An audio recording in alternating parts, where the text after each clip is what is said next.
Hello BookTube, I'm Jen and welcome to my reading life. Today I am back with part 5 of my Getting to Know Me, the Bookish Edition Series, and today is all about classics. I have my classic Jane Austen mug here, which perhaps might be a spoiler as to what one of my favorite classics is, or who one of my favorite classic authors is. I wanted to start today's video by talking a little bit about what is a classic, because I think everybody has a different definition of what makes a classic, and I'm just going to give you a broad overview of what I consider to be a classic. To me, a classic is any book that has withstood the test of time and that has redeeming qualities, features to it, things we can learn from it, things that have relevance to the time they were written and also to the time in which it is currently being read. And there is enjoyment still to be gained out of those books. So for me, anything that falls into that category could potentially be a classic. For the purposes of this video, as I was making a list of favorite classics of mine, it started to get wholly out of control. I was like, I'm gonna be here all day talking about favorite classic books. So I decided to just narrow it down to books that were written and published before 1900. And in doing so, that shrunk down my classics favorites list quite a bit. I definitely have a lot of books that I would probably consider to be more modern classics. Some of those I've already talked about in my fiction video, and I think I may do a dedicated video just to talk about what I consider modern classics and some of my favorites that I haven't spoken about yet that I think fall into that category. But without further ado, let's just dive into the books I have selected to talk about today. And as my mug over here has indicated, I am a huge Jane Austen fan, as I'm sure many of you are. Let me heft up this beautiful giant collection that I have of 7 of her novels. And this was gifted to me a few Christmases ago, and I think it's beautiful, even though it's a little bit heavy to read out of. And I have lots of different editions of her books. I clearly am enamored of Jane Austen. I go back and forth on which of Jane Austen's novels is my favorite. I tend to lean towards Sense and Sensibility. I have a definite soft spot for Eleanor. She is one of my very favorite characters. There's just something about her. I feel a lot of like we are kindred spirits is probably the best way I could describe my feelings about Eleanor. So because of her, Sense and Sensibility to a degree rises above the others. But then there's Pride and Prejudice, because how can you not love that? And I love Elizabeth Bennet and Mr. Darcy, swoon. But I also love Emma, and I also love Northanger Abbey, and I also love Persuasion, which is one of the most recent books of hers that I read and I absolutely loved. Has a maturity to it that you definitely don't have in some of the earlier books.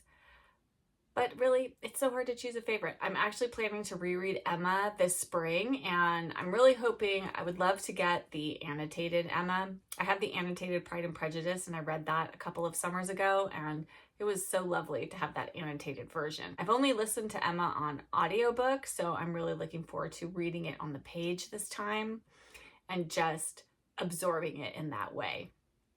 But yes, I love Jane Austen and can't say enough good things about her, and I think I have rambled on about her long enough. Needless to say, love, love, love, love. My next favorite classic is one that I actually read not too long ago, and I actually read this with my mom. During the pandemic, when we were all locked away, we did some buddy reads of some Jane Austen novels, and then we also read The Tenant of Wildfell Hall by Anne Bronte. And I was so surprised by the subject matter in this one. I think I'll just read to you the little blurb on the back in case you aren't familiar with the plot or synopsis of this book. It says, this sensational, hard-hitting, and passionate tale of marital cruelty sees a mysterious new tenant at Wildfell Hall, Helen Graham, unmasked not as a wicked woman, as the local gossips would have it, but as the estranged wife of a brutal alcoholic bully desperate to protect her son. Using her own experiences with her brother Branwell to depict the cruelty and debauchery from which Helen flees, Anne Bronte wrote her masterpiece to reflect the fragile position of women in society and her belief in universal redemption. There is a lot to unpack in this one, and clearly I took a lot of notes when I read it. I thought this was very progressive, very modern feeling, and I was kind of shocked at the subject matter given when it was written. I think this is incredibly well written. Up until I read this one, I have read Jane Eyre and Wuthering Heights by the Bronte sisters, and I really felt like this one is excellent. It's not one I hear talked about quite as much as those other two I just mentioned, but I think it is well worth your time reading. It's incredibly well done. There's a lot to think about in this one, and it makes a great buddy read or group read or book group pick if you're looking for something like that. My next book, and I guess author, though I've only read one of her books, but I have seen film adaptations of multiple of her books, and that is Elizabeth Gaskell and Wives and Daughters. I watched the BBC miniseries of Wives and Daughters. I think my mother... I'm going to name drop my mom so much in these videos because so many of the books and things I love I have found through my mom. We have very similar tastes in that respect. But my mom gave me the DVD for Christmas or something one year, and I watched it. I've seen it multiple times, and I absolutely loved it and had never read the book. And then really, I think it was Kate Howe who prompted me to finally pick this one up and read it. This is one of her favorites. She raves about it all the time. She loves Elizabeth Gaskell, and I can 100% see why. This is such a lovely, like, slice of life type of story. I love Molly Gibson, who is our main character, and we just follow her and her father. Her mother has passed away, and then her father is getting remarried, and it's about their family relationship, her new stepmother, her stepsisters, and just sort of what happens in her life during this period of time. And it's really wonderful. Again, she writes about domestic life so beautifully. And I have Cranford and Mary Barton on my shelf, which I want to read, along with North and South, which I've seen both North and South and the Cranford miniseries, loved them both, so I'm excited to get to them. I love Wives and Daughters, and in terms of pure comfort reading, I put Elizabeth Gaskell right up next to Jane Austen. She's fantastic. The next classic I want to talk about also involves a little bit of a confession, because as an English major, I certainly feel like there are some classic novels and classic authors that I just haven't read or haven't read enough of, and that seems tragic to me, but there's only so many hours in the day and so many days in a year, and sometimes you just don't read stuff. And one author that I feel like I have neglected over the years is Charles Dickens. I have read a whopping 3 Charles Dickens novels in my lifetime. The first was Great Expectations, which I had to read in high school and absolutely hated. I couldn't with Miss Havisham and her dusty, gross old house with the wedding cake covered in cobwebs, and she's still wearing her wedding dress, and she's just like, it was not for me. I should probably read it again at some point and see if I still feel the same way about it, but it was not for me. Then in college, I read Oliver Twist and absolutely adored it. I read it for a college class and wrote a paper on it that just flowed out of me so easily. I just found Oliver's story to be engaging and such a page turner, and it was wonderful. I absolutely loved it. I think pretty much everybody knows the story of Oliver Twist, and so I won't go into a synopsis of it here, but adored it. And then I have, of course, read A Christmas Carol. I've read it multiple times. I've listened to it on audio, read by different wonderful narrators, and I've seen the movie versions, and I've seen it produced on the stage and all of that. And it's a great story. What else is there to say? And so Christmassy and just wonderful. And I have, I think, 4 Charles Dickens novels sitting on my shelves. I loved Oliver Twist, and I have a feeling there will be other Dickens novels that I love. If you have a Dickens novel that you love that's outside of the 3 I have already read, please let me know in the comments. I'd love to hear from you all if you have any suggestions for me on that. Next up, I'm actually going to talk about a category of books. This is sort of a sub-genre and one that I absolutely adore, and that is the Gothic novel. I took a Gothic novel class in college, and it, to this day, is one of the very best classes I have taken in my entire life. We read so many fantastic books. We read everything from Frankenstein to Dracula to The Picture of Dorian Gray. We actually then read Interview with the Vampire, which would be a much more modern Gothic novel. And I just loved it. Every single book we read was so fantastic to look at through a literary lens and through the lens of what makes this a Gothic novel. And there's a lot of parameters that go into what makes a Gothic novel, and I won't go into them all here. Maybe that'll be another video that I will do. I would actually love to reread some of those novels. I've reread Frankenstein. There is an audiobook of Frankenstein that I highly recommend, read by Dan Stevens, who is from Downton Abbey. And I would love to reread The Picture of Dorian Gray and The House of Seven Gables. And I really love that sort of eerie, creepy old house. There's a bit of darkness always in Gothic novels, and there's always some element of the fantastic. And I just think it is such a fun subgenre of books. And there are lots of excellent examples of modern novels that fall into the Gothic novel category as well, such as The 13th Tale by Diane Setterfield. That's one of my favorite examples. I think Kate Morton writes in a very Gothic style. 100% Daphne du Maurier falls into that Gothic novel category, particularly Rebecca, but many of her other novels as well. I could go on and on.